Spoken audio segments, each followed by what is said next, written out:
All right, I think we'll go ahead and get started. I'll start just by introducing myself. I'm Jamie Whitman. I'm the Open Educational Practices Specialist with the OEN. We also have Barb Thies here, who is our Director of Community Engagement, and Andy Seroff, who is our developer, who has made all of these wonderful updates come to life. So we're very thankful to have Andy on our team and able to work through all of this with us. And as Barb said, please feel free to introduce yourself in the chat. So if you have been using the dashboard for a while, or if you're a new user, there will be a couple of really exciting updates, I think, that we're going to be able to share. We really tried to keep the overall functionality of the dashboard, sort of the ins and outs of what you're used to doing, how to fill out a request form, things like that, the same. But we've really worked on making it more dynamic and flexible, and I think more intuitive too, as you're working with your different open education programs, the different initiatives that you might have going on. Every institution and consortium is coming from a different context. And so we really hope that this is a way for you to work with the data that you need in a way that makes sense for you. So I'm going to go ahead and share my screen. Does that look okay to everybody? Also get my chat open over here. All right, thanks. Thanks, Barb. And so here is also the documentation site, which has also all been updated to match the updated data dashboard. So if you've had an opportunity or wanted to do a little bit of exploring on your own, you'll have seen this big purple message up at the top where you can try out the updated data dashboard. After this session, the message will change to be links to the Community Hub calendar, so you can sign up for a live training session if you want to do a little bit more in-depth work within the dashboard. But for now, we're going to hop over into our updated dash. I'm going to get rid of this message. So like I said, we kept a lot of the functionality the same, but I think you'll see if you've been familiar with the dashboard, major change here on this first homepage is the layout that we have going on. So this is hopefully a little bit more intuitive to what you'll be working with. In the dashboard, we've moved away from some of the previous language that we used to describe faculty, for instance, and the activity requests to really be about those specific things. So our shortcut buttons here are faculty, events, reviews. So those are our activity requests that are the textbook reviews, adoptions, again, the activity requests that are for adoptions and enrollment information. Our reports function is now the export shortcut, and then of course settings. And so not only do we have these big shortcuts on this homepage here, we also have a matching sidebar to help with navigation. So as you're moving through different parts of the dashboard, you can click into one area and then easily get to another one from the sidebar instead of having to come back to the homepage. So again, really make it a little bit more navigable and dynamic for your use. So the one thing you might notice is missing from what is the old homepage is the tags tab. And so quickly we'll look at settings. Everything is the same within settings, except for that tags have now moved under this general shortcut. And I'll also say we're looking at the consortial view, which is typically what we use for training purposes, as there are a couple of differences between a consortial view versus an institutional view. It's always easier to point out those differences when they're there versus trying to explain what might be there if you're a consortium. So we're looking at the consortial view. So our institutional users will just see a general tab and a tags tab, whereas our consortiums also have these additional two tabs. Terms are on this main general tab for our institutional users. And then the tags tab looks 99% the same. There's now a search function that you can do, and there's also the ability to add a tag right from this space. So instead of creating new tags within a faculty profile, within a faculty group, or in an adoption, you can now just directly add new tags from this tab. One other change here too is the description. So now if you create a tag, you can add a brief description to it, and you can find that description as you're working with your tags. So not a lot of changes, but a couple of updates here, again, to make this sort of more granular way to track data a little bit more user-friendly. And then it's likely that you have tags already in your dashboard. This page is basically the same. The only difference here is when you edit, you can now also add that description, so you can sort of backfill that information.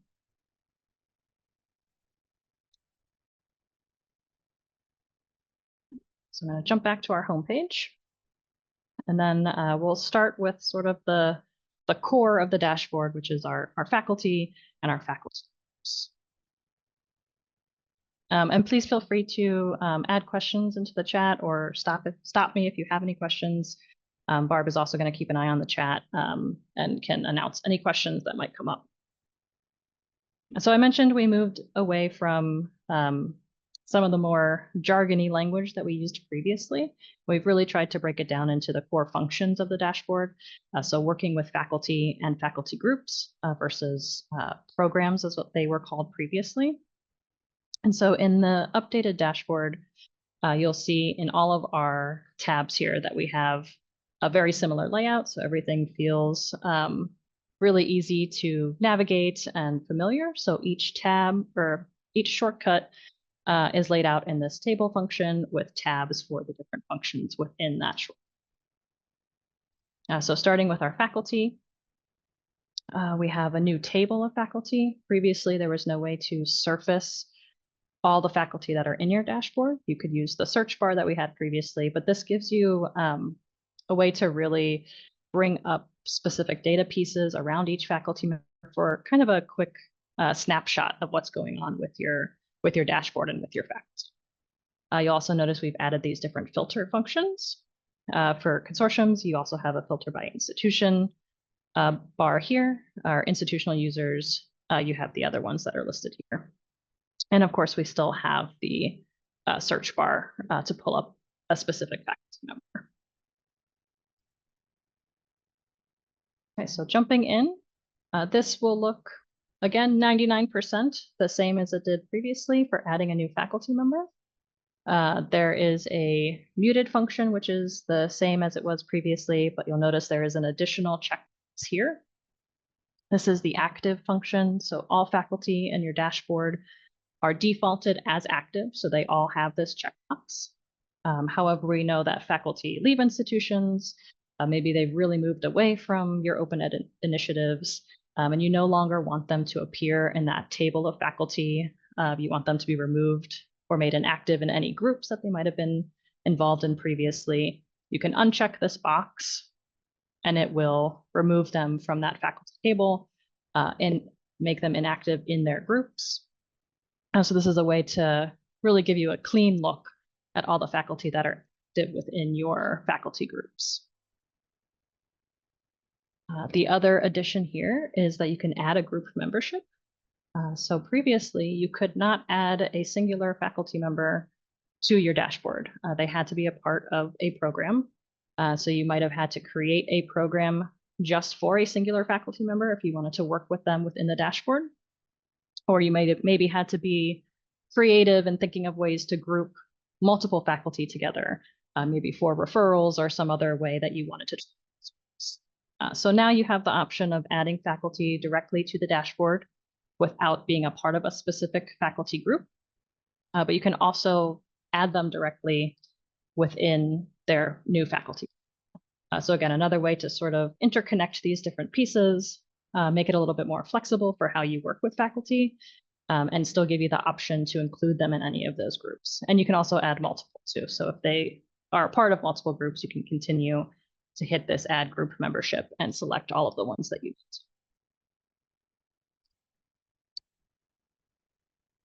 need.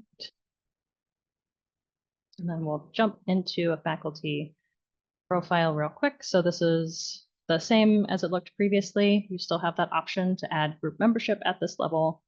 And then you can see the events that they've been a part of, any reviews, review requests that they might have, any reviews that they've actually completed.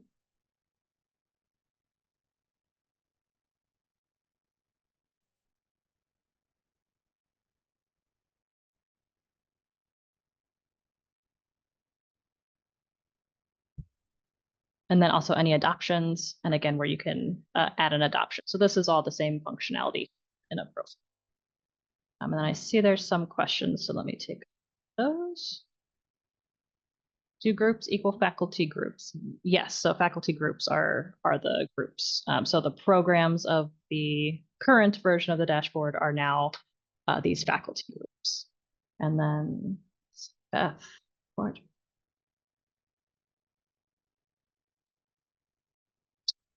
I do think it has to be done one by one within the faculty profiles. Yeah, so you'd have to find each of those folks and then mark them or uncheck them as active. Yeah, sure. And then, so you might have seen this include an active checkbox here. So again, this is how you would add those people back to the list if for some reason you needed to get back in touch.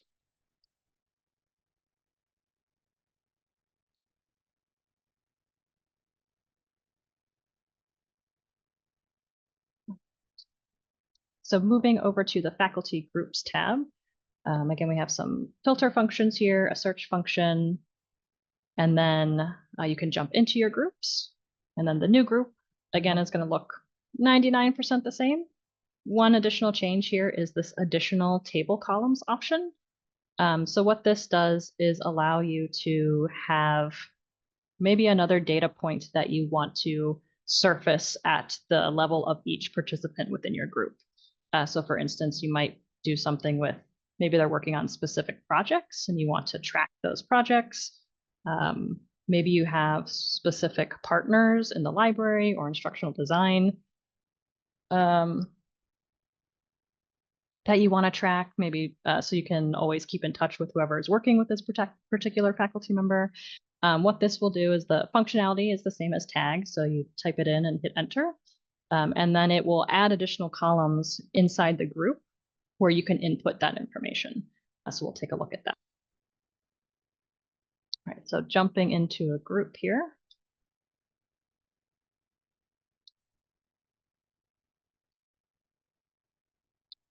All right, so I did add a additional table column called project title. So it gives me a text box where I can add something about the project that they're working on, or again, if they are working with a specific librarian or instructional designer, and I want to keep track of that information. So maybe it's a partnership you're working on and you want to be able to reach out to both of them. You could put their name or email. Just again, another way to surface the data in a way that makes sense for you. So these are the text boxes that you can add. You can add additional participants. And this is going to look slightly new as well. Let's try that again. Okay, so you can add existing faculty. So maybe you've created this group and somebody has reached out to you and they want to be a part of it. They're already in your dashboard. You can search for them and add them to the group. We can see them in our table here. You can add a brand new faculty member. So again, just very simple name, email, and for our consortial members, selecting their institution. And then this is the box you're probably familiar with. This is what the add participants looked like previously. This is where you can add multiple faculty at once. So you just follow the format that's listed in the box here, email, name, and for consortium's institution, and you can add multiple folks at one time to this. So now we can add something about our new faculty member that we've added to the group. You can move forward with working with these groups by creating a request. I'm not going to fill it out right now. We'll look at it later. This will really look exactly the same as it did previously. We'll look at it a little bit more in depth when we get to looking at reviews and adoptions, but it will automatically select the participants, the faculty that are in this faculty group for that review request. So you're not using the filters or anything like that.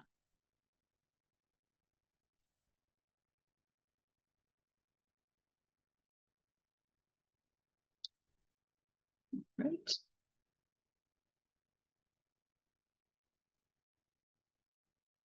Okay. And so some other functionality that is the same, but has now a couple of new options. If you use the checkbox here, you can either select all or you can select individual folks as well. You can deactivate folks, which moves them to this inactive tab. So that is the same as it always has been. You can remove somebody from the group, so it doesn't remove them from your dashboard.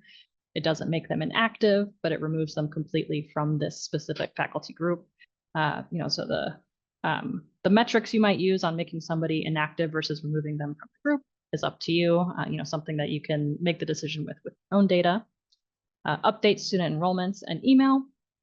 Then we also have this new function called add groups tags to faculty. So when you think about tags, they can be added at these 3 different levels: at the group level, at the faculty level, and in the adoption level. A lot of the time, it's much easier to add tags to the group. And previously, you had to go into each person's profile and then add those same tags if you wanted them to match for any reason. So now you can check folks, add groups tags to faculty. You get your little confirmation here. And then if we go into this faculty member's profile, we can now see they have matching tags. So again, another way to work a little bit more dynamically with your faculty and with your faculty.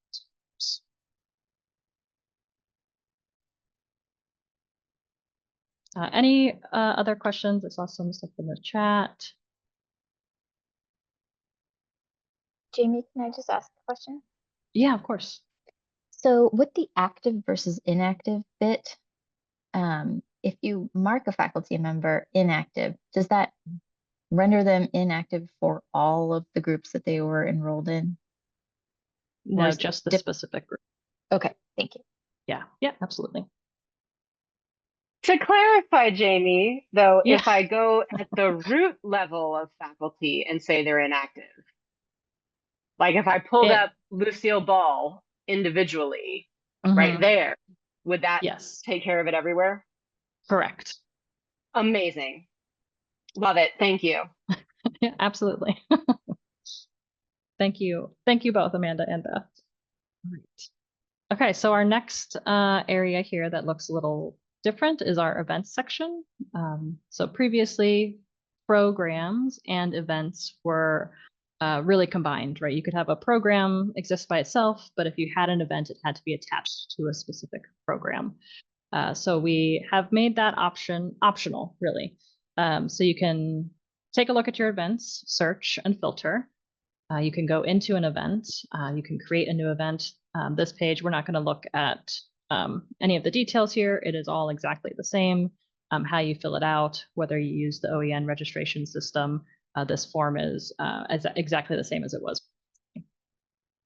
But when you're in an event and that event has completed, it has ended, you can see the details that you have about it.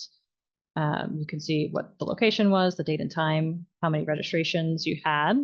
If you had a waitlist set up, you can look at your waitlist when the event is active and see how many folks are on that waitlist and decide to move them over to registrations. We also updated the check-in functionality slightly. Previously, it was a little green checkbox next to their name. Now it's a whole column table, so you can see that a little bit easier. And then you have the option of turning this event into effect. So we wanted to have this be optional. Sometimes there's maybe an event that maybe it's a professional development event. There's nothing that's going to happen with those folks afterwards. Maybe you're working with folks who are not going to do textbook reviews or have adoption enrollment updates. And so you hosted this event, but that's the last thing you're going to do with it. You can, or you have an event where you're going to continue working with those folks. So once your event has ended, you'll get this splash message here where you can create a group from the event's participants. So if you click on that, it will now create this brand new group for you. It'll tell you where it was initially created from, so the name of the event. It will call it whatever that event was named, so you can always come to the edit functionality.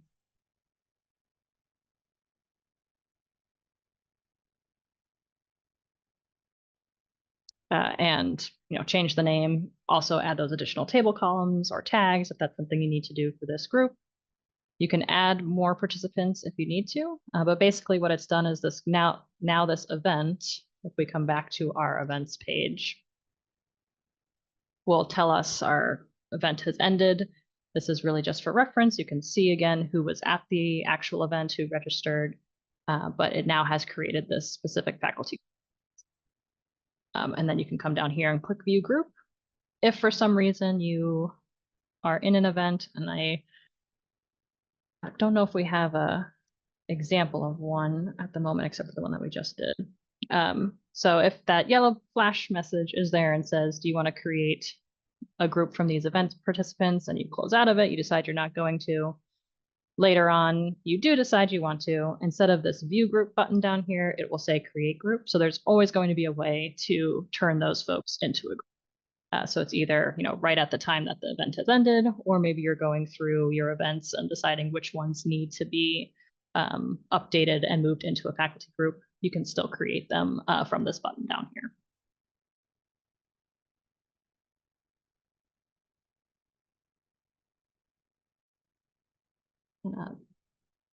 Thanks, Andy, for catching up on some chat questions in there.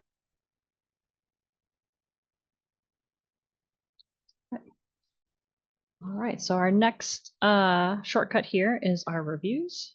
So again, moving away from that activity request terminology and really just talking about the type of request that it is. And so this is a review request, a text review request. So the first tab is all of the requests that you currently have in your dashboard. Okay. And so you can, see the communications. These ones are all completed. If they were not completed, you still had reminders that needed to be sent out. You would be able to hover it just like you can now and see when that reminder and that invitation originally went out. All of this is the same functionality. You can update individual deadlines, copy URLs, resend invites. And then you can set up your new review request. Very slight changes to this. The first one is this new checkbox here. This will only appear for institutions that are a part of a consortium that is an OEN member, or for consortiums who have institutions that also have their own dashboard. So a great example would be Amanda and Beth, who are part of Beth's institution, is a part of the consortium, and the Amanda's consortium is an OEN member as well. And so in this case, if the consortium was to select this button, it would mean that Beth could go into only her recipients that are from her institution that were part of this request and update that request for them. Vice versa, Beth could select this and it would say the recipients consortium to make changes as well. So hopefully that makes sense for those of you that are consortiums and institutions working together, but the goal is to make it easier to have those communications between the two of you. The only other major update to this, yes. Sorry to interrupt, but what is the Sure. default? Is the default unchecked? Unchecked. Okay, so if we want it, we gotta check it. Okay, Correct. Thank you. Yes, absolutely. The only other change to the request, and this is the same as the adoption, so the adoption will also have this new checkbox here to allow institutions and consortiums to make updates. All of this is the same. The other update is that you can now add really as many reminders as you might need for your folks. So you can continue to add reminders for whatever request that you're sending out. And the other thing that I'll mention is if you want to receive notifications for textbook reviews submitted or adoption enrollment reviews submitted, you do need to have the checkbox next to your name checked. If there's only one admin for a dashboard account for an institution or a consortium, they're automatically checked. If there are multiple admins, you'll select likely your own name if you're the one that's creating it. But if all of your admins want to receive those notifications, you can select one. Survey is the same. This question was slightly updated to not mention it necessarily attending a workshop, but just whether you are likely to adopt a textbook. And then the filter function is the same as well. So it will show you all of your groups here in chronological order with the most recent. So this is the group we've just created from an event. You can select all of the different groups that you need to filter. For consortiums, you have the institution filter as well. For institutions, you just have the group filter, and then some additional filtering functions, which is all the same. The one thing to note, though, since you can now add faculty to the dashboard without a specific group that they're attached to, if you check nothing and hit update, it will pull up everybody in your dashboard. And then you can use the name sorter or institution sorter, whatever makes sense for you in that list, to select those individual faculty members. So you don't necessarily have to create a group for them to be able to send out textbook reviews or adoption enrollment updates. You can do that just by having it select everybody in your dashboard and then you going through and manually selecting those unattached folks.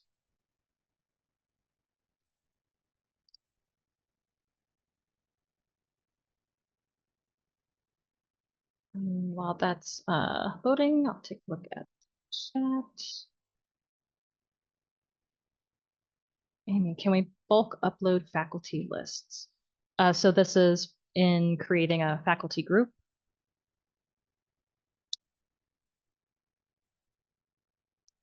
So you can't upload, let's say, with a file necessarily, but you can use that add multiple faculty. And what you would do is you would select each institution. So you would go through your institutions one by one. So for instance, training institution, I'd add all of my faculty members for training institution, add them to the group. Then I'd go through and select my University of Training institution and then enter in all those. And so that would be in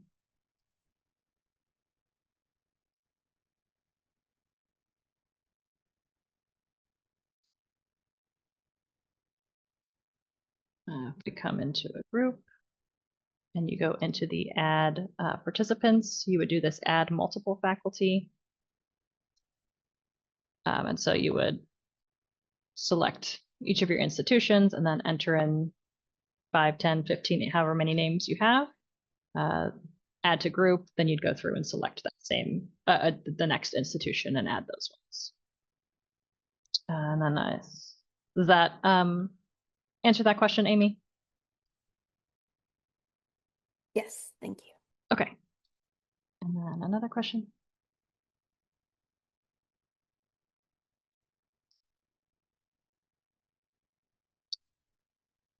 That's a good question, Amanda. So Amanda asked if asynchronous events should now be added as faculty groups.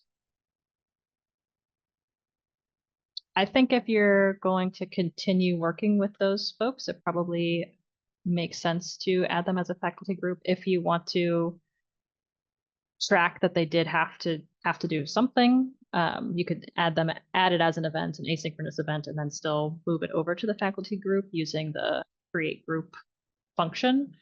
So I guess it depends how you still want to track those folks. Okay, the reason I asked is I'm looking at the new dashboard and it looks like my asynchronous events have 0 participants now, but they are listed in my faculty groups with the full attendee list. So I guess that does make sense. Yeah. Yeah, I saw Andy and added a comment to that as well. And I think if there's anything, this is sort of a blanket statement. If there's anything in the updated dashboard that looks like it shouldn't, we can absolutely work with you to figure out maybe what went wrong in the position of the data. But yeah, I think if you want that registration page, if you want to track that they had to do something, whether it was something you were doing, synchronous or asynchronous, I would start with the event and then you can create that group. If it's something you're not worried about tracking, then you can probably just go directly to create a new group.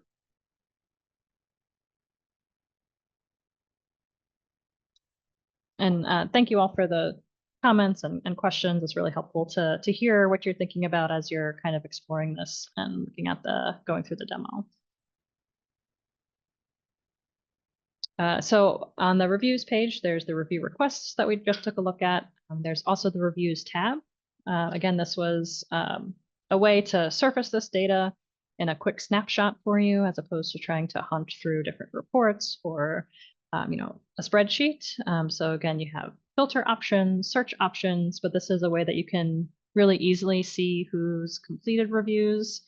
You can copy their review URL. So this can be something folks may want to add to tenure and promotion profiles. You can copy this URL and it will link directly to where that review is listed on the OTL's website.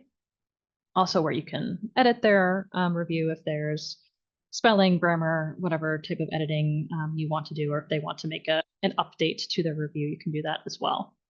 So again, just another way to surface this data, make it more usable, more efficient and effective to use. Okay.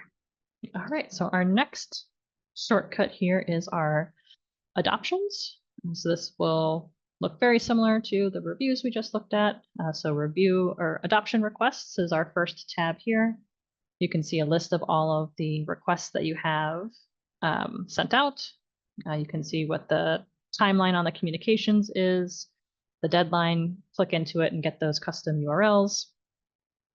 This is, again, going to look exactly the same. The only difference is this consortial and institutional checkbox that you can edit. Everything else is the same through here. You can add additional reminders. The survey is the same, and then same with the filters. Selecting nothing will bring up all of your faculty, and you can go through manually and select those folks.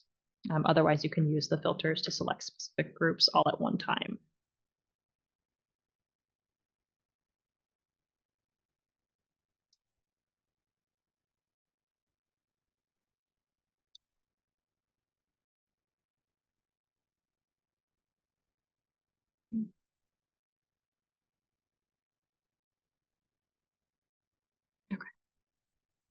So on the adoptions tab,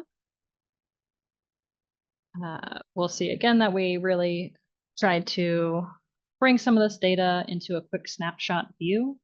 So this table,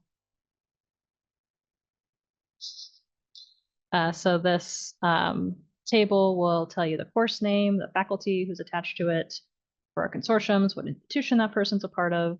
And it also brings up to this top level view total enrollments and total savings. The last time that a particular adoption was active, whatever terms you have set up. So that is also surfaced in this table for you. Again, filter and search functions. And you'll notice here that this faculty column or a row for this particular course has no specific faculty. So when you go to add a new adoption, you can add the course as you've always been able to do, but in the updated dashboard, you can also just add a course without a specific instructor. So we know that some folks want to, their programs, they track by course. Maybe it's a Gen Ed course, for instance, like Psych 101 or English 101, where all courses, all sections across that course use an OER. So it's not necessarily about the specific instructor, but about the total course savings. So this is a way where you can add that course into here. You don't have to select a specific instructor. You do have the drop-down option to do so. And for consortiums, you'll select the institution. But this is a way where you can track both specific faculty and just overall course savings, if that's the way that you track savings at your institution or at your consortium. I know when I was an OER librarian at a community college, it was a lot easier for us to track the course because we did have some of these gen eds that just used the same OER across sections, so that we wanted to be able to give you this dynamic option here as well. And something else you might have noticed when I clicked on this plus adoption button is also this import adoptions.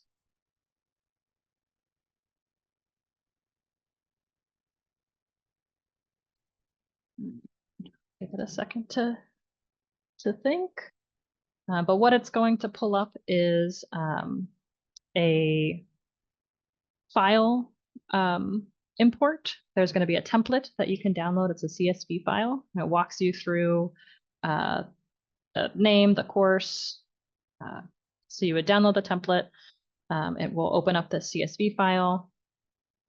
You'll be able to add institutions for consortium, the subject area, URL for the OTL textbook if that's what they're using, or you can leave that blank and also, just put in psychology OER or whatever the OER that they're using. And then once you have that saved, you'll re-upload it and it will import all of those adoptions into the dashboard. So we know that there are some folks who have maybe not worked with the dashboard as much as they would have liked. They've been keeping all of their data in a different spreadsheet, and it's too much data to really manually enter one by one. So again, we wanted to be able to give you some more dynamic options to working with the dashboard, ways to get your information into the dashboard that are a little more efficient and hopefully more effective. So that is another way that you can start adding adoptions into the dashboard. So you can create the new adoptions or import.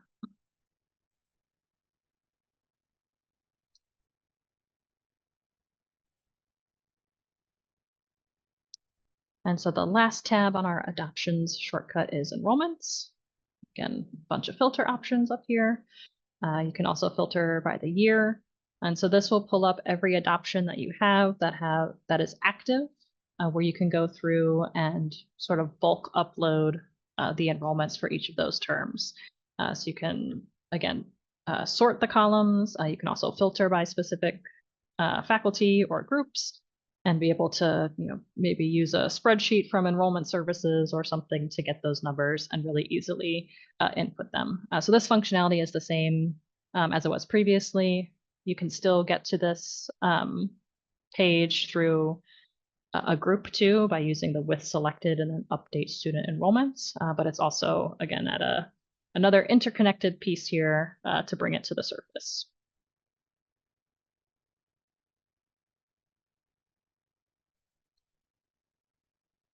Right.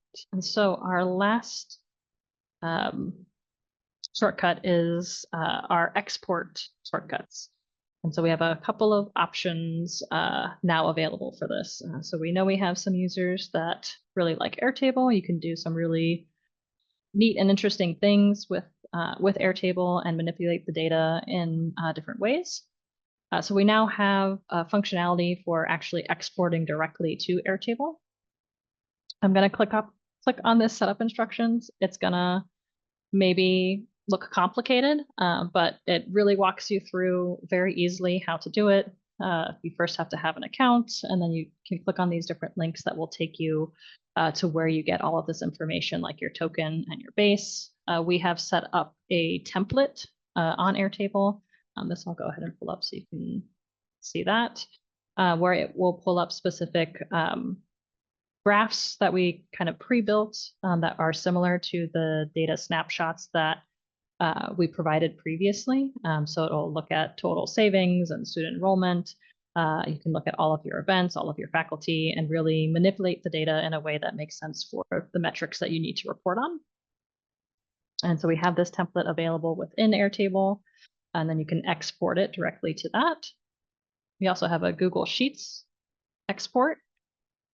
So when you click on this one, it'll ask you to log into a Google account, and you'll authorize the dashboard to access your Google Drive, and then it will export all of your data into Google Sheets. And you can use Google Sheets built-in chart and graph maker to also come up with some really neat demonstrations of the data that you have. And then if you use, something different, Microsoft Power BI or some other reporting function that you like to use with your data, we also have full CSV files for everything within the dashboard. So Consortium will have institutional data, so you can have all of your institution totals. These are all going to follow the same pattern. So all faculty, all groups, all group memberships, and then by each individual group, you can have a CSV. Event is going to be the same, all events, all registrations by each individual event. Reviews, all review requests, all recipients, and then each review. Same with adoptions, and then of course the tag data. And the tag data is the only other one that is that the report for each individual tag is also available in that tags tab when you go into each individual tag. Otherwise, all of your data exists here in the exports. And so we, again, wanted to give you some different options for how you could use this and really make it functional for your own reporting metrics and the way that you are running your programs and how you want to keep up with that.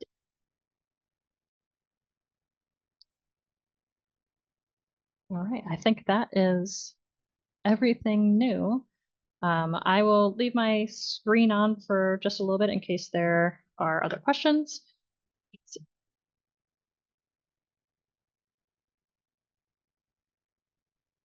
Okay, that's a great question, Beth. In some ways, I think it's up to you and your program how you want to your open ed initiatives, how you want to track that. But it's definitely possible that if you think it's going to be maybe taught by, if every section of Bio 111 is taught with an OER, then you could just do it as a course with no specific instructor, and then you're just tracking total savings for all of the sections. So each 3 sections or 2 sections, if there's those 2 or 3 faculty members, or if they're teaching multiple sections of it, you could do that. But it's also, I think, fine to track it by individual faculty. So you'd have to, what's complicated with that, let me find a person.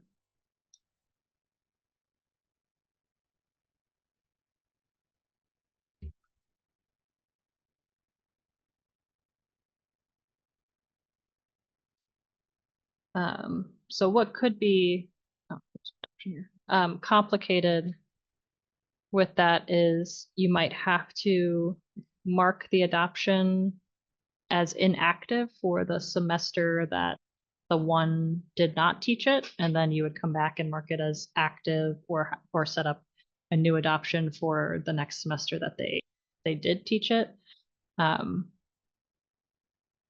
I don't know if anybody else has any thoughts on that, just in thinking of how to track adoptions when it moves between different faculty. But there is at least this option now that you could do it just by the course, if that makes sense.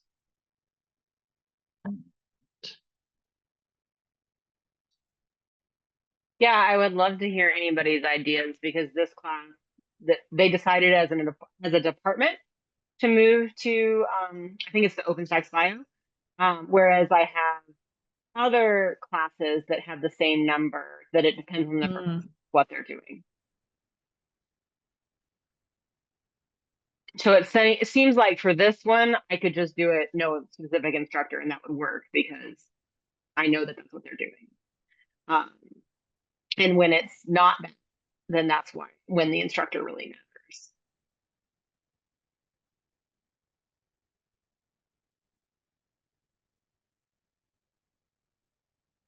I have another question, but I don't want to take up too much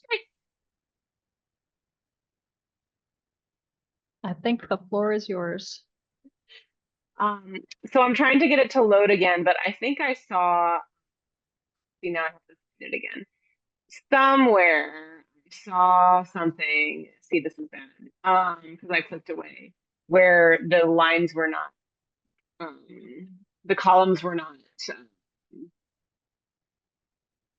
Sorry, accurate. it cut out just a little bit, Beth. The columns were. I'm gonna have to find it, but it was that my faculty who participated in something with an event with our consortium, then on the nice chart that you made there, one of the columns was off. And so I'm right now going back to look and see if I can find it again, because I've been clicking along with you the whole time, so I've moved past where I found it. It's on the review request tab. So my faculty who did something with a consortial event, they've got reviewer name, and then instead of activity name, it's Wabash College, right, in the next column. And then where it should be rating, it's the activity. And does that make sense? So like we have rogue column. Okay.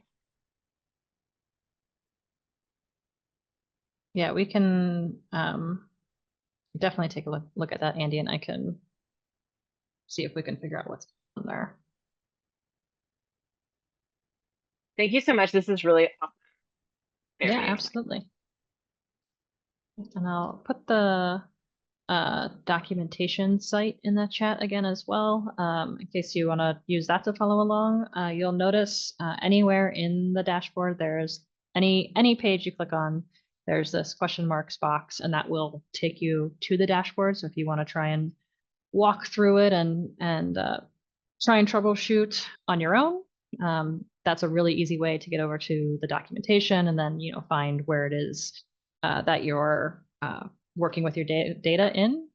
The other thing too, and this has not changed from the current dashboard to this updated version, is we do have under your account the report issues and feedback. So you can use this to provide feedback. Also for troubleshooting, you can also reach out directly to me and we can troubleshoot and capture that feedback. And hopefully all of you find the updated dashboard to be, like I said, more intuitive, more flexible, more efficient and effective for what you need to use it for. And I'll say that all of these changes are based on feedback that we've received from all of you as admins. And so we really appreciate all of the thought that you put into providing feedback for us, the folks that tested this updated version. And yeah, we're just really thankful for all of your thoughtful questions and the feedback you've given us over the past several years. I'm going to go ahead and stop sharing. We still have 10-ish minutes left if there are any other questions about the dashboard. But again, please feel free to reach out to me directly or use that form to input any feedback or troubleshooting issues you might have. I saw Barb posted the Community Hub calendar. So there are live training sessions every week up until the end of October, except for the week of Labor Day. There aren't any training sessions that day. So if you feel like you want to do some more where we actually go through, filling out the request forms and some of that, you can sign up for one of those. You can probably only need to do one if you want, but you are also welcome to sign up for as many as you want. You could do one now, do another one in a couple of months once you've been working through it a little bit as well. I have a follow-up question. When I was tinkering around, I added myself as a test participant, which I feel like was probably a bad idea because I'm unhappy with the fact that it's tied to my admin account. So I can't delete myself without, I think, deleting my admin account. So I don't want to do that. So I marked myself inactive for that faculty group. Do you want it to be deleted? Maybe. I'm nervous, I guess is my point. I think Andy can work magic to remove you as a test user, but keep your admin account intact. Okay, wonderful. If that's what you would prefer. I'll follow up with Andy. But what I did notice was that the money, like the investment that I marked as part of my test account, still added towards the total amount for that that faculty group.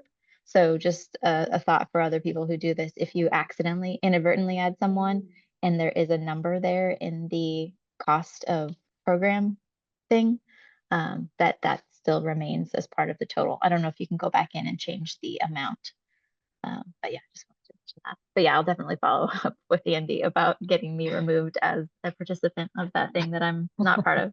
Thank you. Thanks, Amanda. I really appreciate you sharing the cost aspect. See if there's anything else. Yeah, Carrie, please feel free to reach out. Happy to do whatever we need to get you all set up. Oh, Beth, you haven't had another question.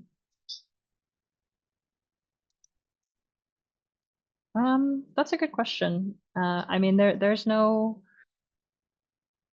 character limit in a course name that I think would be reached if you wanted to list it as like English 101 / Psych 101 or whatever the cross list is. But I think probably figuring out what makes the most sense. I know that's kind of the answer that I've given for a lot of these, but like what makes the most sense in your context for tracking that, how you want to be able to share the data about those courses. Is it going to be okay that it's listed under one course name with both course names, English 101 / Psych 101, or do you need to list it another way? Thank you. It's tricky because we love a cross list here. We love it. And so we love it so much. This is the most cross list I've ever seen in an institution. Anywho, so sometimes they get cross listed as like a different department's like special topics, right? And so then everybody is using, whatever 277 because that's the French special topics category when it's and so I'm just like, that's why I asked the question. I was like, here's my suggestion. Yeah. But your suggestion is one I hadn't thought of, was just like putting them all, so that's an interesting idea. Yeah, I think if it, makes sense for your reporting, if you have to share savings or whatever with an admin or whoever, if it makes sense to be able to just have them listed all there and you can point out that it's, this crosses, you could definitely do it that way.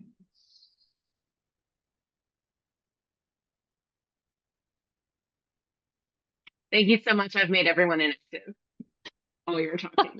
So I'm very happy because it's all clean. Beth, you're the best to have in any group. Very sweet. Barb gave a thumbs up, so she agrees. Thank y'all very much. I'm just not shy. I don't know if you've noticed. And very willing to be like, I don't understand. Like, what's happening? That's what we need sometimes. All right, well, I should go. Thank y'all again. This is really great. Take care. See you later, everybody. Thanks, everyone.